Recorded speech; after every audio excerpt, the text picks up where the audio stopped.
అందరికీ నమస్కారం. Welcome to untold history Telugu channel. Valmiki రామాయణాన్ని ఎందుకు రాశాడో అందరికీ తెలిసిన విషయమే. మంచి చెడుల మధ్య డిఫరెన్స్ ఏమిటి, ఎందుకు మంచిని ఆచరించాలి, ఎందుకు చెడును వదిలివేయాలి అని ప్రపంచానికి బోధించడానికి రామరావణుల కథను వాల్మీకి రచించాడు. రామాయణంలో రాముడు మంచివాడు, రావణుడు చెడ్డవాడు, ఇది చెప్పడమే వాల్మీకి ఉద్దేశం. ఇక ఈ కథను తీసుకుని మంచివాడైన రాముడిని చెడ్డవాడిగా, చెడ్డవాడైన రావణుడు చెడ్డవాడిగా క్రియేట్ చేస్తూ వాదోపవాదాలతో కొందరు పుట్టుకు వచ్చారు. రావణుడి గొప్పతనాన్ని ఆకాశానికి ఎత్తుతూ తామేదో అతడి వంశానికే చెందిన వారిగా రచనలను ప్రారంభించారు. వీరు ఏమంటారంటే, సీతాదేవిని రావణుడు ఎత్తుకు వెళ్ళి అశోకవనంలో పెట్టాడు. ఆమెను టచ్ కూడా చేయలేదు.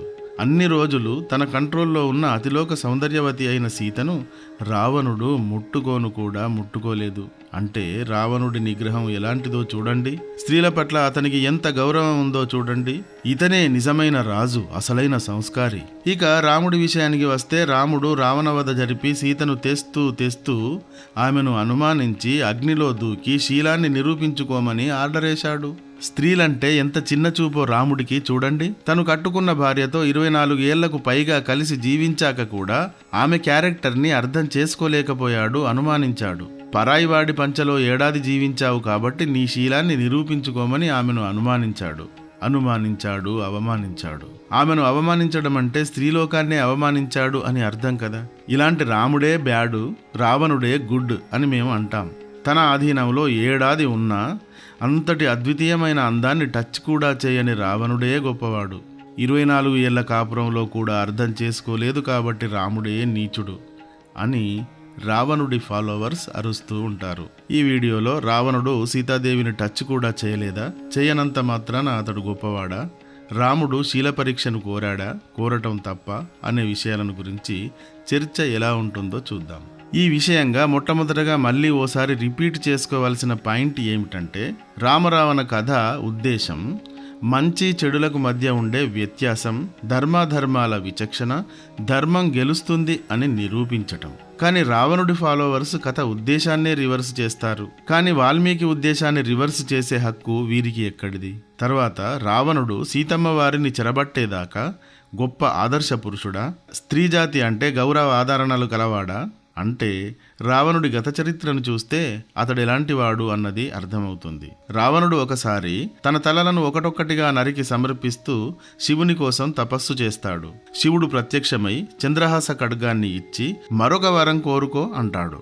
అప్పటి వరకు శివుడి కొరకు తలలు నరుక్కున్న రావణుడు శివుని పక్కనే నిలబడి ఉన్న అద్భుత అందంతో వెలిగిపోతూ ఉన్న పార్వతీదేవిని చూపించి నాకు ఆమె కావాలి అంటాడు. ఈ కథ చాలా ముందుకు కొనసాగుతుంది అనుకోండి. కానీ రావణుడికి స్త్రీ వ్యామోహం ఎంతలా ఉంది అనడానికి ఇది ఒక బలమైన ఉదాహరణ. మరొకసారి తన సవతి సోదరుడు కుబేరుని రాజ్యం లంకా నగరంపై దాడి చేస్తాడు, ఆక్రమిస్తాడు. అతని పుష్పక విమానాన్ని లాక్కుంటాడు. కుబేరుని కుమారుడు నలకూబరుని భార్య రంభను అడవిలో చూసి ఆమెపై బలవంతంగా అత్యాచారం చేస్తాడు. ఆమె రావణుడికి కోడలు వరుస అవుతుంది. ఇది జరిగిన తర్వాత ఆమె ఇకపై ఎవరైనా స్త్రీ తనకు ఇష్టం లేకుండా తనపై మళ్ళీ ఈ విధంగా నీవు గాని అత్యాచారం చేస్తే అక్కడే నీ తల 1000 ముక్కలవుగాక అని రావణుడిని శపిస్తుంది. మరొకసారి వేదవతీదేవి మహావిష్ణువును మాత్రమే పెళ్లాడుతాను అని అడవిలో ఘోరమైన తపస్సు చేస్తూ ఉండగా, ఇంత అందగత్తెవు, నీ అందం ఇలా అడవిలో వృధా కావడానికి వీలు లేదు, నేను అలా కానివ్వను, నీవు నాతో వచ్చి నాకు భార్యవు అయితే నీకు స్వర్గ సుఖాలు కల్పిస్తాను అంటూ ఆమె చేయి పట్టుకుంటాడు. ఆమె చీ పోరా అని చీత్కరించుకోగా ఆమెను జుట్టు పట్టుకుని లాక్కు వెళతాడు. అప్పుడు వేదవతీదేవి, ఓరి రావణ, నేను ఈరోజు ఆత్మత్యాగం చేసుకుంటున్నాను, ఇక్కడే చనిపోతున్నా, నేను నీ నాశనం చేయడానికి మళ్ళీ పుడతాను అంటూ శపిస్తుంది. అలా శపించిన తర్వాత వేదవతీదేవి తనను తాను ఆత్మాహుతి చేసుకుంటుంది. ఆ తర్వాత సీతాదేవిగా పునర్జన్మను పొందుతుంది. ఇలా రావణుడు స్త్రీలను చూస్తే పిచ్చెక్కిపోతాడు, వాడికి వావి వరసలు కూడా ఉండవు అని ఈ కథలను వింటే అర్థమవుతుంది. కానీ రావణుడిని ఈరోజు ఫాలో అవుతున్న ఫాలోవర్స్ రావణుడిని రాముడి కంటే నీతిమంతుడని తమ గొంతులు కోసుకుని అరుస్తూ ఉంటారు. రాక్షస జాతిని సమర్థిస్తుంది, అందులో ఆశ్చర్యపడాల్సింది ఏముంది? కానీ వీరు ఎంతగా తమ గొంతులు కోసుకున్నా ఇందరు స్త్రీలను చెరచాలని చూసిన రావణుడు శీలవంతుడు ఎలా అవుతాడు? వీరికి ఆదర్శ పురుషుడు ఎలా అవుతారో ఇక వారే చెప్పాలి. తర్వాత సీతామాత కథ వద్దకు వచ్చేసరికి రాముడు లేని సమయం చూసి సీతాదేవిని ఎత్తుకు వస్తాడు రావణుడు. అలా తెచ్చాక డైరెక్ట్గా తీసుకువెళ్లి అశోకవనంలో దింపలేదతడు. ముందుగా తన అంతఃపురానికి తీసుకువెళ్తాడు. తన అంతఃపురపు అద్భుతాలను చూపించి ప్రలోభ పెడతాడు.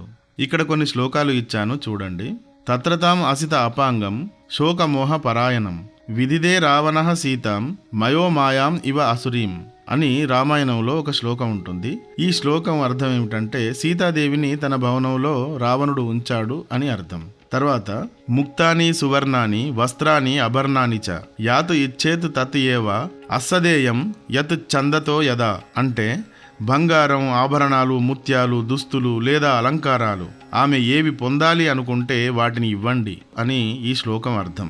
దశరాక్షస కోల్యు చ విద్వా వింశతి అధ అపరాహ వర్జయిత్వా జరావృద్ధాన్ బలాంచ రజనీచరన్ తేషాం ప్రభు అహం సీతే పర్వేషాం భీమకర్మణాం. దీనికి ఓ సీత 10 కోట్ల ప్రథమశ్రేణి రాక్షసులున్నారు. సాధారణ రాక్షసులు 22 కోట్ల మంది ఉన్నారు. అందరూ కలిసి 320 మిలియన్లు ఉన్నారు.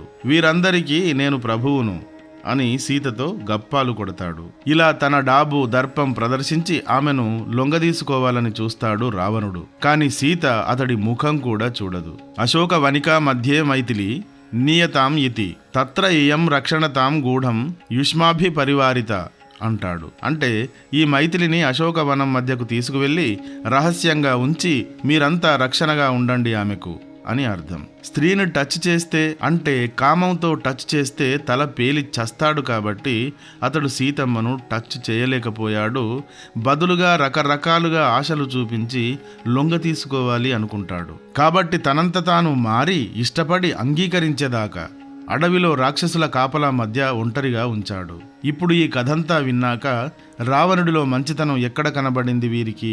ఇతడికి స్త్రీలపైన గౌరవం కనపడిందా? స్త్రీలను అత్యాచారం చేయడం, కిడ్నాప్ చేసి తెచ్చి లొంగ తీసుకోవాలి అనుకోవడమే మంచితనమా? ఇంత అధర్మంగా కనబడితే అలా కనబడిన వారిని ఏమనాలి? వీరిని వీరి ఫాలోవర్స్ని రాక్షస జాతి అనాల్సిందే కదా. ఇక రాముడి గురించి స్త్రీని అనుమానించి అవమానించాడు. ఆడదానిని అనుమానించిన వాడు అతడు దేవుడు ఏమిటి అని రెచ్చిపోతారు. రేపులు చేసిన వాడిని వాడు మావాడు అంటారు. రాముడు సీతాదేవిని ఎందుకు శీల పరీక్షకు గురిచేశాడు అంటే అది లోకం కోసమే గాని తన కోసం కాదు. రాముడు తన జాతికి మార్గనిర్దేశనం చేయాలనుకుని జీవించిన వ్యక్తి. ఇలా రామాయణంలో చూపించడమే వాల్మీకి యొక్క ఉద్దేశం.